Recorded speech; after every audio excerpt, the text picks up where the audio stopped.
So I linked up with a realtor, started looking at houses and said, oh, wow, I could do this. What if I build a website, generate leads through SEO, and then help people buy and sell houses? So I started there. I was making cold calls to expired leads, to seller leads, and I didn't like the cold calls. So I knew that I really wanted to attract people to wanting to work with me. So I started to focus solely on SEO. I didn't really know anybody in the area, but I would work from Starbucks every day. So people would see me over and over and over. And eventually I started to get people to want to work with me who I met in person. Now we've built the brokerage to a point where we have 30 agents. 1, 2, 3, 4. Want to attract and convert more leads? Want to learn how digital PR, branding, and SEO can establish and build your brand identity? Welcome to the Market Movers Building Brands and Links with Linkify podcast. We answer these questions and help you ramp up your brand visibility and credibility.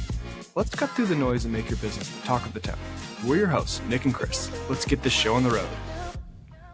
Welcome to the Market Movers podcast. Today we are joined by Ryan Fitzgerald, the founder of Raleigh Realty. He's built a real estate SEO engine that brings in more than 20 organic leads per day, and he's outranking the likes of Zillow and Realtor.com in his markets. Welcome to the show, Ryan. Yes, thanks for having me, Chris, Nick. Pleasure to be here. Ryan, it's awesome to have you on. To start off, why don't you tell us about how you got into real estate and then maybe why you chose to focus on SEO for your brokerage? Yeah, sure. So I moved from Boston, Massachusetts to Raleigh, North Carolina. You know, my family had moved down here, so I sort of followed them. They live in Pinehurst, which is close by, and Raleigh's only an hour away. So I was moving here and planning to buy a house. So I linked up with a realtor, started looking at houses and said, oh, wow, I could do this and just sell some houses. I already had an SEO background, and I thought to myself, well, what if I build a website, generate leads through SEO, and then help people buy and sell houses? So it's kind of a crazy idea in the beginning, but then I started, putting the wheels in motion, and here we are now. We just did 200 million last year, close to 500 houses, and we're trying to get to 2 houses a day now. So it's definitely worked. It's taken some time, 10 years, but that's how I got started.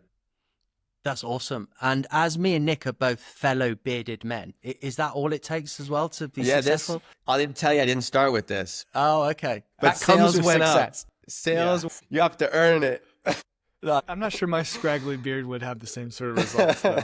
But you're doing all right, Nick. You've just got a little bit more success to go, and then you can... That's right. That's right. Okay, I mean, that is awesome. I imagine that's probably quite a rare story for people to have gone SEO real estate. I imagine a lot of people in that own real estate agencies want to implement SEO and reap the benefits after the fact. So that's awesome. I'm interested, what percentage of your leads and sales comes from SEO? And has that grown significantly since the beginning? Yeah, I would say. So I'll probably start I started with Keller Williams and I was making cold calls, right? So I started there. I was making cold calls to expired leads, to seller leads, and I didn't like the cold calls. So I knew that I really wanted to attract people to wanting to work with me. So I started to focus solely on SEO. I didn't want a cold call. I wanted people calling me. So it took about at least 6 months before I gained any sort of traction with SEO. So in the meantime, I was doing the cold calls still just to try and pay the bills. But now, probably in year 1, 2, and 3, I would say almost 100% were SEO leads.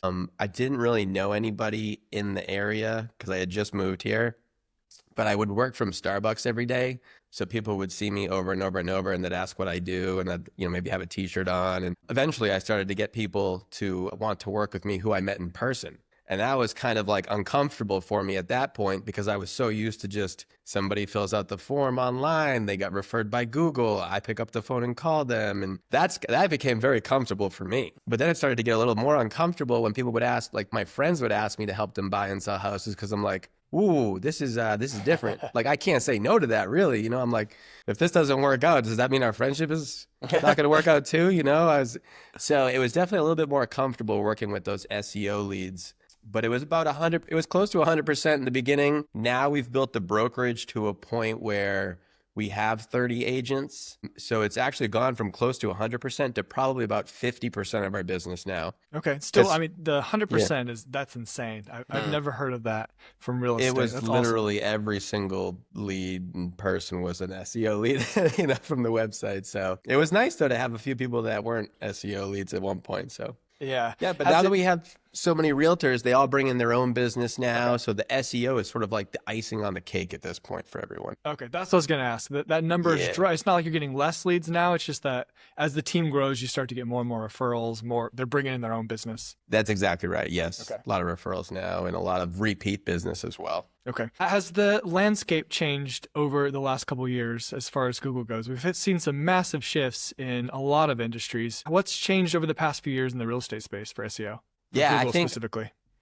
it's gotten a whole lot more complicated and complex. And when that typically happens, I'm almost like, I just need to simplify everything and go back to the basics and the fundamentals and focus on, hey, these are the things that are most important. So maybe don't get too, confused by all this new like fancy stuff that Google's rolling out. Or, sometimes I do think they offer some smoke screens where they're like, we don't really want people doing this. So we'll try and lean in the other direction. But I think, just, hey, making it, a valuable place for users to come and reap the benefits of the information you provide. And, whether that's somebody who's looking to move to Raleigh or just shopping for Raleigh real estate, we really want to make sure that we're in Google's good graces, but also the user is having a great experience as well. That's awesome. So I'm really intrigued to like what your strategy was and how it's evolved. So you touched there about like moving to Raleigh. So I imagine informational content. Well, I know informational content does quite well for you based on your like keywords that you're ranking for and stuff. What else do you do in terms of like a keyword strategy, and how has that evolved from 10 years ago till now? Yeah, so I think basically reverse engineering it and trying to figure out, okay, if you're buying and selling a house in Raleigh, where are you online? What are you doing? Are you Googling this? Are you YouTubing that? And really just figuring out, okay, how do we get out in front of these people so that they're finding us versus us having to go out and find them? So like, for instance, that moving to Raleigh article, and just to go back to Nick's question as well, we have to compete against Reddit now, which is very, very, very powerful. And I think there's a Google Reddit partnership, but I did notice that Reddit has gotten quite the bump in the Google search rankings. So really just making sure that we're providing such valuable information that people who click on the blog post are spending time on it, with it, whether we're adding videos to it or great graphics or just information that nobody else would really have. So that's one of the strategies that we're using to really just stay at the forefront of the top of the rankings. What kind of blog content actually like brings in leads? Because I see realtors create stuff like neighborhood guides. I think that makes a lot of sense. School districts, that kind of thing.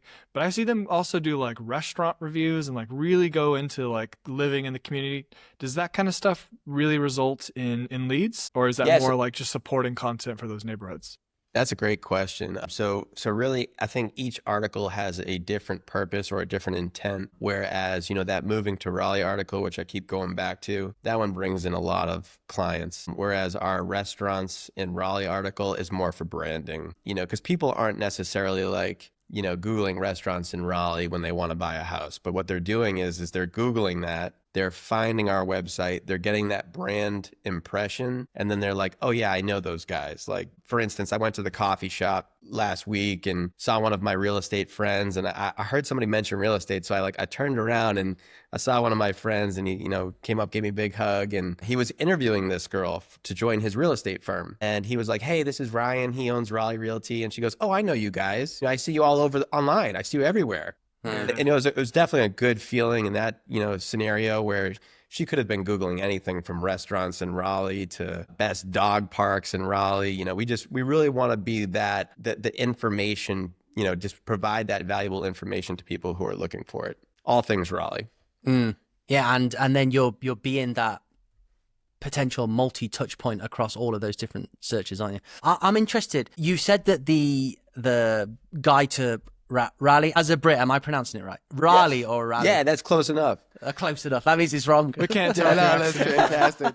You said that brings in a lot of leads for you. So just two-part question. One, how are you tracking that? And two, I imagine that the buyer intent behind that keyword compared to, let's say, if you were ranking for buy 4-bed house in Raleigh with swimming pool is quite far apart. So what are like the lead times on closing those different types of searches? Yeah, that's a great question too. One is obviously more top of funnel and one is more bottom funnel. Typically what happens is we will get, I would say we get a lot of people who are Googling, or searching for information on moving to Raleigh, and people who are moving to the suburbs too, like let's say Cary or Apex, that's just a couple of cities close to Raleigh for people who aren't familiar, are going to Google moving to Raleigh as well because they want information on the main city. And then as it compares to like those long tail searches, I think we have a much higher closing percentage when it's those long tail searches. For instance, a recent deal that comes to mind is, somebody Googled the Coldwater Springs neighborhood homes for sale in Raleigh, right? So one of the things that we're really focused on is ranking number one for neighborhood searches as well. So somebody who's very interested in a particular neighborhood, whether that's 12 Oaks in Holly Springs or,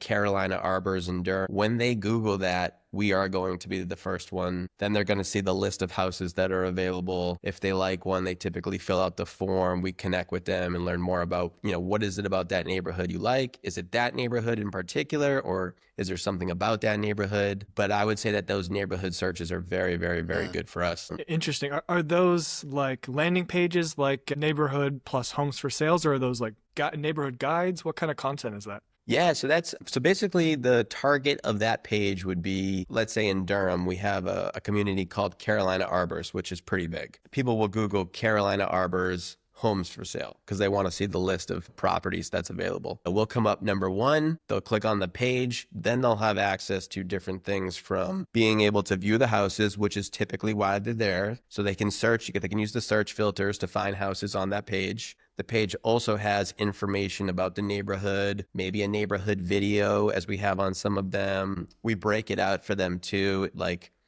Carolina Arbors, just furthering that long tail keyword that Chris mentioned earlier, whether it's, swimming pools or first floor master bedrooms. And we do try to capture that traffic as well. So we have it sorted out like that. Also on that page will be property statistics and information so they can know like, hey, here's the median price of the house. Here's how long they typically stay on the market. But basically everything that we can offer to that person with the intent being that the person is there to view houses for sale. And will you internally link to like listing pages from that informational? That's exactly right. So let's say somebody who's already in the neighborhood and they're viewing houses and they're just driving around. They're like, ooh, I like this one, 124 Main Street, Durham. Okay, let's type it into Google, and typically we'll be one of the first few results. Occasionally we do show up number one. So we do beat Zillow on some of those Google searches. Yes, we do. And I always, I typically screenshot that and send it to my buddies. So like, see, hey, look at this. Yeah. So when we do beat Zillow, it's always a great feeling. I think one of the things that Zillow does very well, which is a little bit of tricky functionality, is that they have a URL for the listing that stays static. And then as the listing changes, whether it goes under contract and closes and then gets listed again 3 years later,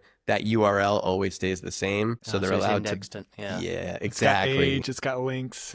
Yeah. So that's authority. what. Right. So when we do beat, I'm like, that's the functionality we're working on building to our website. That way we can compete with them on a higher level. Okay. Well, that is really interesting. And to go on to something else which I know you're working on, and this is something that's intrigued me. Obviously, we all know how important great content is, targeting the correct keywords, links as well, which we can get onto at some point. But it goes above and beyond that as well. And I know you're building another tool, Agent Loft, which is.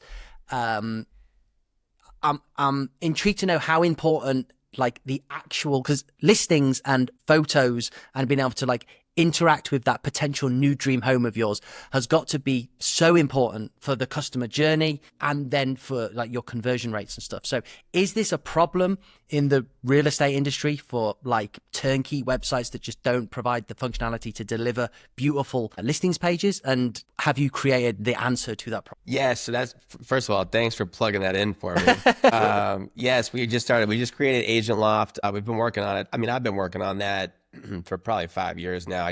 I started it. I tried it. It failed. I was like, okay, I got to start from scratch again. So I found a new team. The team is amazing. So I'm very, very happy with the product, and the results are speaking for themselves already. We only launched 5 months ago, and it's already outperformed every website I've ever had. Yeah, so the team is just doing a great, great job, and you can probably see those statistics on Ahrefs or SEMrush. But we launched it with a new domain with a bunch of redirects. We launched it with totally new URLs too, and we made a huge error when we launched it. So I'm like, oh man, Google has every reason to not like us. We've literally said, hey, we're going to give you every reason to not like us, but we hope you do. And for whatever reason, they still love us. And I'm like, this is amazing. Whether it's backlinks or something, I don't know. But the fact that, the website is performing so well after we made all those mistakes is fantastic. Yes, but there is nobody out there right now that I know of anyway, unless there's somebody who's building a product similar to what I'm building right now, where the focus is SEO, right? Like we want to just, hey, out of the box solution. I've spent the last 10 years, tweaking every little H1 tag to make sure that we are providing the optimal, page for Google to index and give that page the best chance possible to rank, number one. And we're still working on that every single day. So it's not like that project is ever finished. And yeah, we're giving users the opportunity to create content in a way where they plug the content in, and then we display it in a format that is just SEO friendly. It's beautiful. It provides value to the user. And we are doing a lot of automation. And what I mean by that is like, let's say you come to me and you're like, hey, I want to launch a website in Los Angeles, California. What we do is we launch that website for you. We directly connect it to the MLS, and then we automate it so that every neighborhood, which is what I just talked about earlier, like Carolina Arbor's homes for sale. Every neighborhood page is created for you. Every listing page is created for you. That way, when people do start Googling these things, you're going to be one of the top results if you put that work and effort into the website by creating that content and getting those links and everything else. SEO. That's awesome that Yeah. Google kept your rankings. I think that has to do with your brand authority. You mentioned being everywhere. They have such a big focus now on brands and branded search. And I imagine that's what helped you through, maybe some issues with migration. It was very, I was losing sleep. I was freaking out. I was very anxious. And you guys, you could probably see it in the Ahrefs and SEMrush rankings, but we go, shoo, shoo. It's pretty cool. It's funny. It came back though. It came back right away. Came back. That's the important part. Yeah. Okay, so when you built this, you mentioned you're going to have all of these kind of neighborhood pages from scratch. Is that like a limitation with a lot of the other platforms? I mean, I see a lot of these pages that you're talking about, like other realtors just aren't focusing on. So yeah, I guess let's start there. Is that sort of a limitation with other platforms? Yeah. That you guys built in? Yeah, that's a limitation with other platforms where they won't give you the option to sort of do that stuff or to automate everything where, if you have, 3,000 neighborhoods, you'll have to go in there and manually create them all and write the content and sort of go about it that way. Whereas, we'll launch the website, we'll have all those neighborhood pages. You can go in and add the content, whether you want to craft it manually, whether you want to use an AI software to help you craft the content, whatever you want to do, but certainly we'll give you the opportunity or the best chance possible for that website to rank number one. And just to be clear, RaleighRealty.com is now on this. That was the migration was from. Yes. We were different.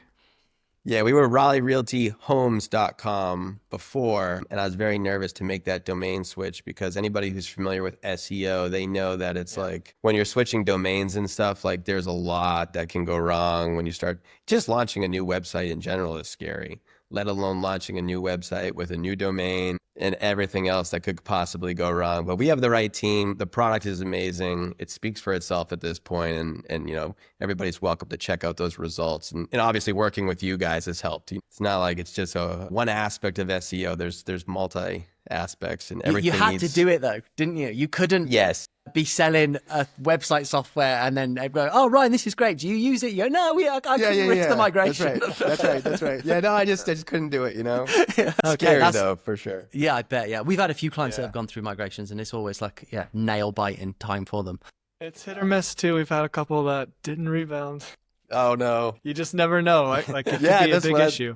That's what goes on in my head too. I was like, oh geez. So good now though, and I'm excited for the next update because based on our user engagement and our user behavior, I mean, I can tell Google is testing us out in different aspects and different pages. And I have a feeling that the next update they're gonna shoot us through the moon. So we'll see. That would be awesome. Hopefully, yeah, I would love that. I don't know many people that go into an update feeling Yeah. it's. I'm excited Ready for about the it. next update. Yeah. Hurry up, let's get the next update going. Update watch party. Yeah, exactly. All right, so let's dive into landing pages more. So everyone knows if you Google like San Diego homes, Raleigh homes for sale, it's Zillow, Realtor, Redfin, all of the big players that rank. And then you're talking about focusing on the specific neighborhoods. This is a strategy I don't see a lot of other realtors doing. I don't know why. If I look up like home for sale in Denver with an ADU, which is something I was looking for, like no one's targeting a lot of these keywords. I realize that the search volume is probably pretty low, but getting someone on your site who's actively looking for a home is very valuable. What's your thought on like going really niche in these keywords that you're searching for or that you're building out landing pages for? I mean, I think it's one of the best things people can do, especially if you're a relatively new website, because if you're a relatively new website, the only way you're going to rank is for those longer tail keywords. And I can kind of like just show you here's like, I don't know if you guys can even see it, but this is like real time, like what people are looking at, but you can see like, here's Oak Park, Garner, NC, right? This is real time. We have 77 people on the website right now, but somebody actually is Googling, Oak Park in Garner, NC homes for sale, right? So they're looking at houses for sale in Oak Park. Is if that you're a neighborhood? yes, exactly. So if you're No, a he's newer- making up neighborhoods. Yeah, just Right. Could be a that suburb. was a screenshot. Yeah, so It could be a suburb. It could be a city. Right. So Oak Park is actually Garner would be the city. Oak Park would be the neighborhood. Okay. So what they would do is they'd probably Google something like Oak Park homes for sale in Garner, NC, or something like that. You know what I mean? So it's a little bit longer tail search, but they land on that neighborhood page, right? So that neighborhood page is important to them because that's the neighborhood they want to find a house in. Whether their family lives there, cousins, friends, whatever. There's a reason they Googled that, neighborhood. Certainly like Denver ADUs would be a good one too. And a lot of that we do automate. So on Agent Loft, we automate those city searches where it would be like Garner new construction homes for sale or like homes for sale with swimming pools, with basements. And then you can go into Agent Loft and kind of select which one you want to automate and which one you don't want to automate.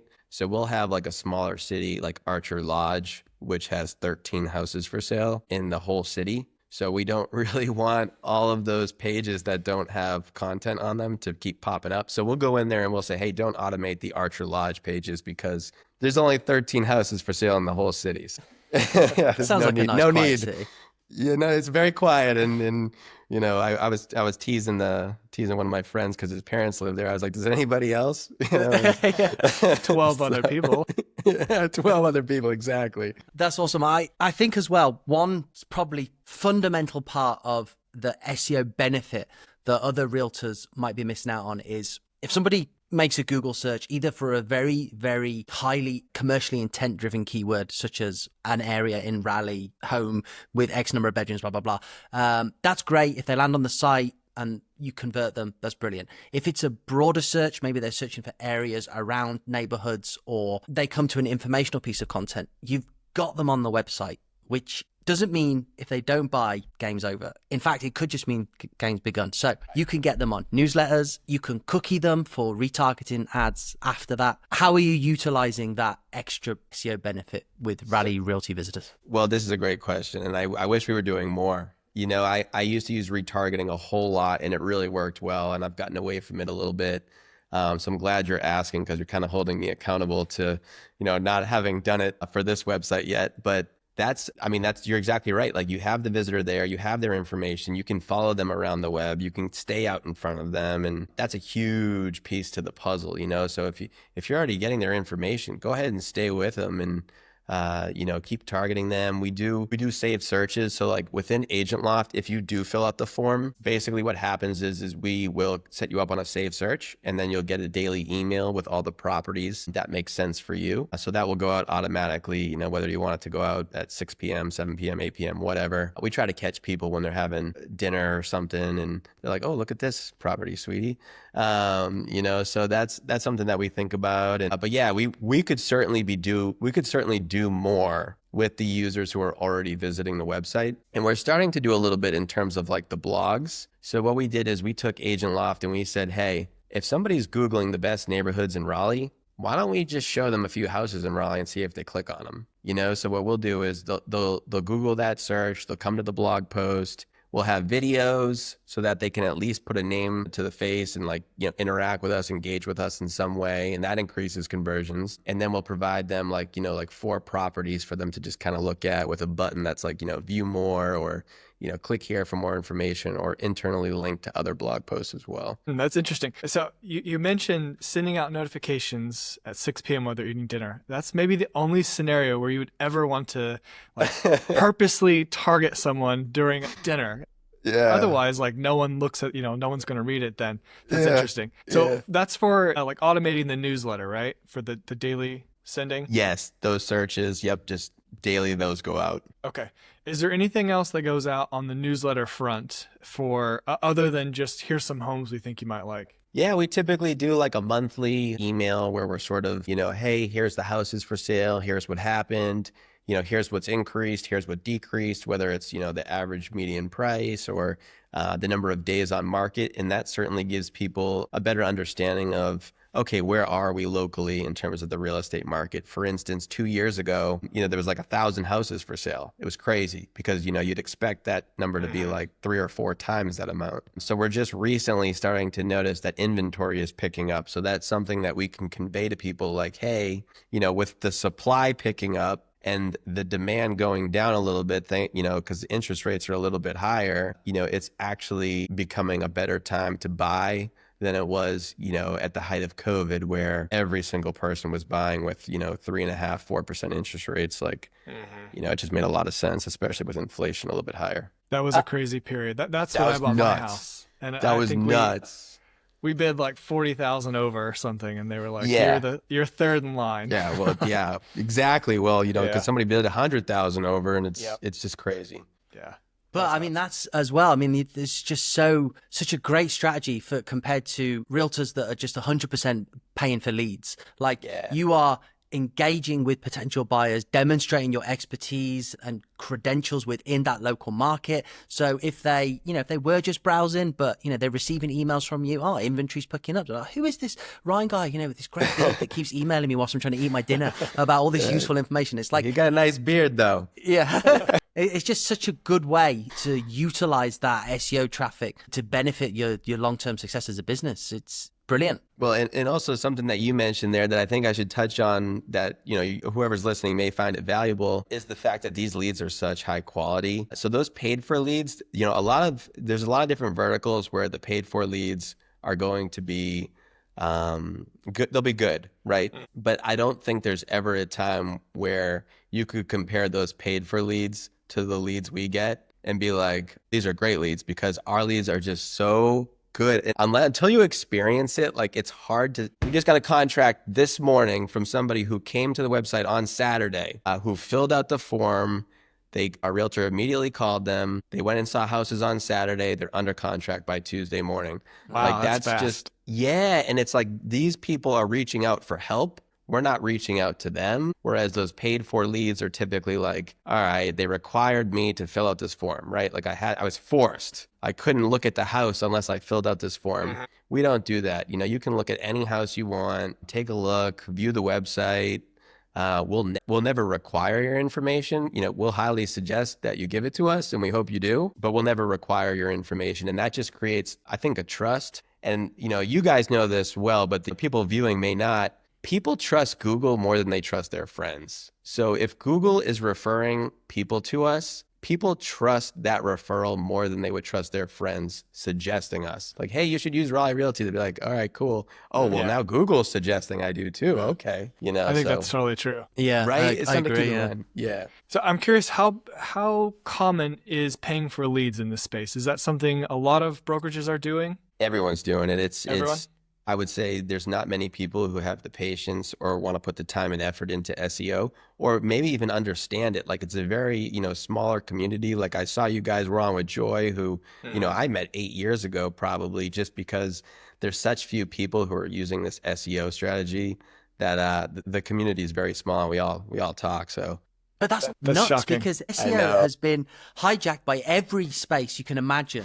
Good spaces, bad spaces, and now SEO is evolving very, very quickly to the detriment of some industries, probably irrevocably, if I'm saying Yeah. that properly. Yeah. Whereas like industries like real estate, it's probably going to still be here for a long time. Like you said, especially the generation that still very much trusts a Google search or will only search for things of that nature on Google. Like it's there to be had. You're openly talking about this strategy, which is making you, very successful business without the fear of being inundated by agents coming to, copy. Yeah, well, let me tell you, man, I always tried to stay ahead of the game. Like if my traffic wasn't growing, I was pissed. Like I was upset. If I saw like a slow bleed happening, regardless of whether or not it was seasonality or just people weren't as interested, I'm like, no, something's up. We got to fix this. We got to get better. We got to improve it. And then I look at my friends who, have the same WordPress website that they created 20 years ago, and I'm trying to explain to them that the reason you don't have any traffic anymore is because you're on this archaic website that there's technical errors all over it, and Google's spotting that a mile away. And he had so much traffic, and I'm like, if you just switch to Agent Loft, I swear you're going to explode. And he's like, I'm like semi-retired, I don't really care. And I'm like, I know you care, you just don't want to admit that it's WordPress. But Do you yeah, think do you think it gets easy to just be in that pay for leads sort of business model, and people that haven't done it, they don't want that sort of 6-month, 12-month investment to something which might not come to fruition like they'd expect? Like, is it just something which people don't want to do? It really is, and the quality of the lead has gone down so much with those paid for leads, and the price of them has gone up. And we can just refer to the elephant in the room, which is Zillow here. And people will pay Zillow for leads, but then not only are you guys paying Zillow for leads, then Zillow's starting to take a cut. Now they're taking 30%, 40%. They're having you. Yeah, and the micromanagement that Zillow does is kind of crazy, where they're like, hey, if you're not talking to the lead in this way, we're going to move you down our algorithm and we're going to stop sending you leads altogether. So I don't know. It just seems like such a toxic environment for someone to want to be a part of. So anybody who's paying for Zillow leads or, giving Zillow their money to get leads from Zillow, I think one day they're just going to wake up and be like, I've had enough, and hopefully, try and figure out a different alternative. I think for me, I'm so far ahead of the game in terms of SEO that I don't really feel threatened by anybody trying to catch up to me here locally, but I'm still not going to sell them an Agent Loft website because I think because that's still the bread and butter. You know what I mean? So I'm still not selling anybody a website locally. You've got years and years of like brand building, like high DR links. It would take a lot of work to catch up. Oh, yeah, and everybody wants to say, well, it's just because he has a great name. And I'm like, well, the great name's part of it, but it's definitely, I could do this with, any name really. It could be, and we would make it happen. You know what I mean? It's just a matter of doing it. I think it's like maybe one of the few industries that's really protected. So a lot of other industries, like affiliate marketers, found a way, even if they had nothing to do with the space, to build websites, get traffic, sell leads. But with the MLS being protected, you can't, like I can't just go and access the MLS. It really reserved the space just for realtors. And I think in a way that kept like a lot of the strategy like from being out there and being so public that you have like in other spaces. Maybe I just made that up. I think. No, that's actually yeah. The fact you put that together is pretty impressive, especially not even being a realtor, because I tried to create a national website where I was like, oh, I'm just going to go out there and compete with Zillow and Redfin and Realtor, and I'm just going to utilize the same strategy that I used here locally. And in the beginning, I actually reached 1 million sessions in 1 month. So I had a million sessions in 1 month, and I was like, oh yes, we got something here. Zillow's doing 30, 40 million sessions, and I'm already at 1 million, and I just started. And so I was like, I was feeling so good, so excited. And that website's called uphomes.com. I don't know if you guys want to check it out, but we got to 1 million, and then all of a sudden, I don't know what happened, but Google was not happy with us. It was probably me being like, okay, well, I'm spending so much money on this website, and I'm not making any yet. I just had all the traffic, which was fantastic. I was like, I either need to monetize this or I need to figure out a different solution. So I kind of jumped into the easy solution of let me just put ads on the website. And then it just tanked the traffic, and I was like, and I couldn't get it back. I do think there was some technical errors that were problems as well. So we're going to launch that website on Agent Loft here sometime in 2025, and we'll see if it comes back. That would be a good success story. Yeah. That'll be interesting to see. Yeah. I can see if Agent Loft has acquired Zillow because you've gone from back to 1 million and then above 100 million sessions That'd a be month. amazing. That'd be nice. Yeah. Okay, Ryan, let's just, if we can, if you don't mind, we can talk about AI briefly. It's obviously everywhere. I'm interested if it's infiltrating and affecting or impacting your industry. Are you excited by it? Are you using it? How would you want to use it if you could? Oh, man, I feel like I talk to AI more than I talk to humans at this point. I'm almost finding it like harder to talk to humans because AI is just so receptive, and it's just like cares about my feelings and thoughts, and I'm like, oh my goodness, this could be my new therapist. Whoa. So I use it for everything from like life questions to, hey, can you develop a meal plan for me today? And here's what I got in the fridge. And, then next thing you know, it's like, here, eat this for breakfast, eat this for lunch, eat this for dinner. I'm like, that's awesome.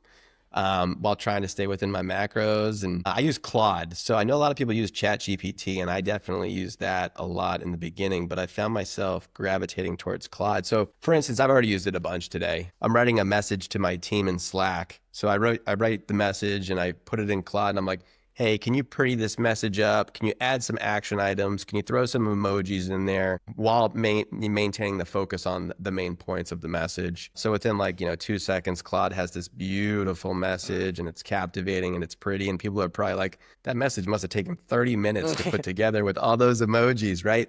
So if you're sending emails like that to people and that you're following up with, and you're just like, you can save so much time using something like Claude where it just means more to the person who's receiving it. And they'll be like, wow, he put a lot of time and effort into this, so I owe him a response. But content on the website, yeah, I use it all the time for that. I plug in different, commands, I guess. I don't know, but I feel like I'm very polite, so it's not really like I'm commanding, I'm asking. Prompt. Yes, prompt. There we go. That's the word I'm looking for. You always start with, please, could you? Yes, please. Yeah, please. Would you mind?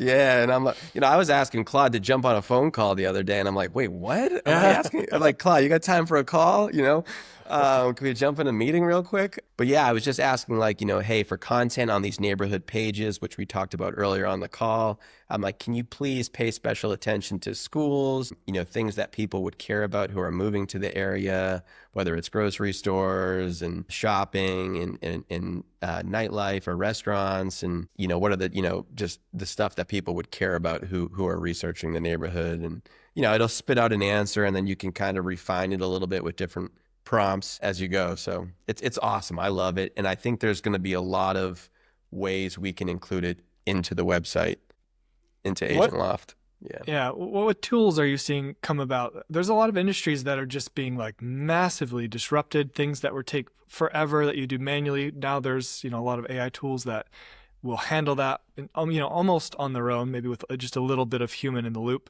I haven't seen a lot in the real estate space. I've seen a tool for creating listings with AI, but I haven't seen much. Are there any really interesting AI tools that have come about in the last year? So it's funny you mentioned that. I've actually had 2 different people in the last 3 weeks, reach out to me about tools that claim to use AI as like their backbone for their service. So one of the services was, can't remember the name of it. Basically, a buddy of mine works at a venture capital firm up in Vermont. I want to say it was somewhere in the New England area. I grew up in Boston, so he's in Vermont now.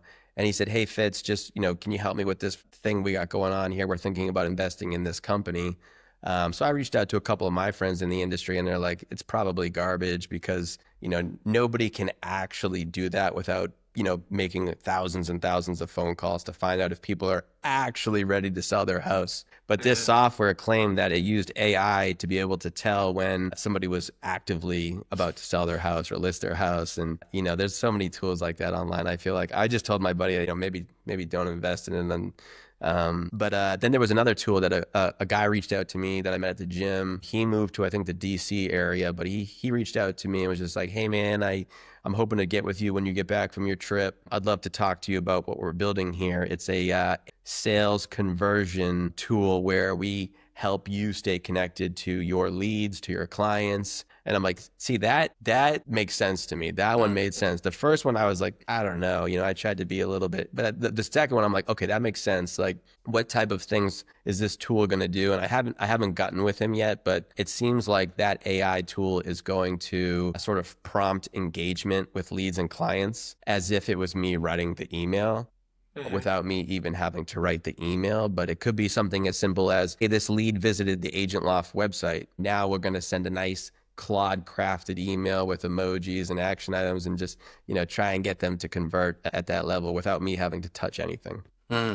I think that's a good use case, especially in the real estate space. There's a lot of spaces where, like, I think people are saying, like, all right, we'll take something that never worked for us and we'll put AI and we'll just do it more and faster and, like, we'll expect different results. It can be really hard to, like, reach out more often to prospects. But real estate is a bit different, where if you're actively shopping, you want to see a lot of homes. And so you might have a lot of questions. I could see that being a pretty good use case, actually. Yes, and I think you just hit the nail on the head.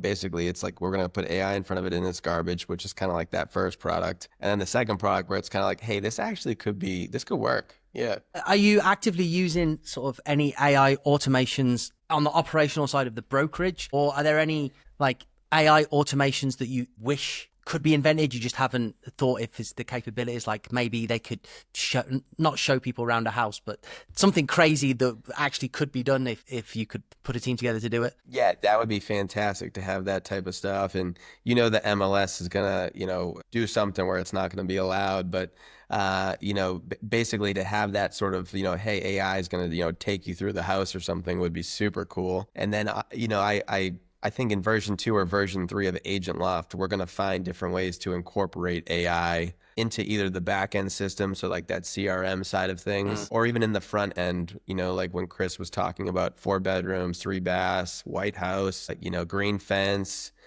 blue pool and a basement, like that's a very, just type that into the AI and let it see what it comes up with. I mean, probably nothing, but you never know. It's like creating the listing pages, the category pages. Yes. Gotcha. Which you can pretty much do with the filters, that we have on the website already, but certainly that would be cool to talk to the AI platform about it. Here's one thing you could do off the top of my head, which I've been doing recently. So when people go look around a house, I imagine a lot of people want to look at it and then they have their own, this is what we could do with this room, or this is what we could do with the garden. So I bought a new build house in my town a few months ago, and they left me with just just topsoiled area in the back. And the latest Chat GPT model, the image generation model, I drew on, I took a photo of my patch of dirt, printed it out, and I drew where I want some stones to go. I drew where I want like a pergola at the back. I want some like ground tiles, some stepping paths. Just drew it with biro pen on the paper, wrote in English on, an arrow, stones here, put it into AI, and it came back. Honestly, it looked like, I showed it to my wife. She went, "Is that our garden? Have you done it?" I said, "No, it's AI. That's what it could look like." So, I mean, that would be super cool to go around a house and you could say what you want and see what it could So look virtual like. staging, yeah. It could be. That's awesome. That's a great idea. I in haven't real played time. with that yet. Yeah. Man. And imagine when robots are here, you could just say, "Hey, can you please go build this?" Yeah. That'd be So then nice. it's like, "Hey, everything's taken care of for you." Yes, honey, I did build it. Yeah. You never got off the couch. I think the virtual staging, I think that's a tool that will come out because that makes total sense. I think the technology is maybe just now there where someone could actually build that. Yeah. Yeah. Is there anything else? Because I think for us personally, for our agency, we were all excited about all these marketing tools and all these like growth AI tools, but it's been like the boring operational stuff that we've so far automated and seen like huge results, something that was like a bottleneck in our operations. Is there anything like that in the real estate space that you think like this is primed for some sort of automation or tool because it's not sexy, but it's a bottleneck? Yeah, and that's, I think, refreshing blog posts, refreshing content on the website, keeping up to date with things, certainly adding content to the website, like those neighborhood pages. That's the type of stuff where it's very time consuming when you used to have to write all that. But certainly if, I'm not encouraging everybody to just, copy paste, but certainly, if you're like, hey, just add a paragraph here about this, and this, and I'll do the rest. It can save you some considerable amount of time. Like you said, it's more of a time saver at this point than it is anything else. That's awesome. Okay, Ryan, so as we approach the end of this call, you've got a really successful real estate brokerage. You then progressed to like a platform that can replicate that success for other people. What other projects or interesting things can we see next from you, apart from obviously your Zillow killer, which is going to come when you relaunch Up Homes? Yeah, it's a Zillow killer to start, and then Zillow's going to buy it one day. So, But yeah, so Agent Loft is pretty much taking up most of my time right now, and Raleigh Realty obviously is taking up the other time, and then I'm spending time with my daughter when I'm not working on those two projects. So, I mean, outside of that, I'm not, maybe Up Homes will make a little comeback, and maybe we'll launch it on Agent Loft and see what happens. And, if the results are there, then I'm probably going to get super excited and be like, all right, well, now I have to do this too. But certainly those projects keep me busy, and I think Agent Loft is going to be very valuable for people in the real estate industry. Nice. Agreed. Yeah. Maybe a virtual staging robot when the technology gets here. That would be awesome. Just don't date it, because you seem to be quite friendly with the AI. That's right. That's right. I do. I'm a little too friendly. Setting up meetings and phone calls, and Claude wouldn't even give me his number. It's like, oh, geez. So maybe, hopefully it's a girl. Okay. Well, Ryan, thank you so much for being here. Where can people find you if they want to track down some of the things you talked about today? I would just say, RaleighRealty.com, and that's probably the best place to find me, but Instagram, Facebook, whatever. Awesome. Thanks for coming on, Ryan. Thanks, Ryan. Thanks for having me. Cheers. Bye, guys.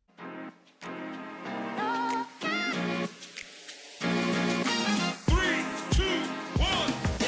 And that wraps up this episode of Market Movers, Building Brands and Links with Linkify. Big thanks to our parent company, Linkify, the wizards behind turning ambitious businesses into standout brands. Hit up our website at linkify.io and take the first steps towards brand greatness. Big shout out to Fame for making this podcast possible. Thanks for listening, folks. Stick around for more insights in our next episode. Catch you later.